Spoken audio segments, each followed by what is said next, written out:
नमस्कार, सुप्रभात. मी सागर जोशी. TV9 मराठीमध्ये आपले स्वागत. आणि बुलेटिनच्या सुरुवातीलाच नाशिक लोकसभा मतदारसंघासंदर्भात एक महत्त्वाची बातमी आहे.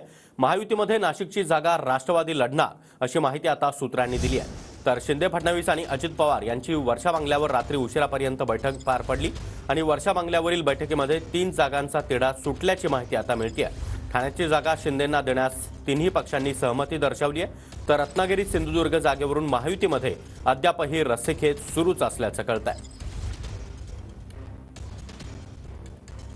तर वर्षा बंगल्यावर बैठक पार पडलेली आहे आणि 3 जागांचा तिढा सुटल्याची माहिती सूत्रांकडून मिळते आहे. त्यामध्ये नाशिकच्या जागेबाबत महायुतीच्या बैठकीत चर्चा झाली आहे. नाशिकची जागा ही राष्ट्रवादी काँग्रेसला सुटणार आहे तशी माहिती सूत्रांनी दिली आहे. तर ठाण्याची जागा शिंदेंच्या शिवसेनेला देण्यास महायुतीमधील 3ही पक्षांनी सहमती दर्शवली आहे. दरम्यान रत्नागिरी सिंधुदुर्गच्या जागेवरून अद्यापही तिढा कायम आहे आणि बैठकीमध्ये या जागेबाबत कोणताही तोडगा निघाला नसल्याची माहिती मिळते आहे. तर पालघरमध्ये राजेंद्र गावित हे भाजपमध्ये प्रवेश करून कमळावर लढणार असल्याची माहिती देखील आता सूत्रांनी दिली आहे.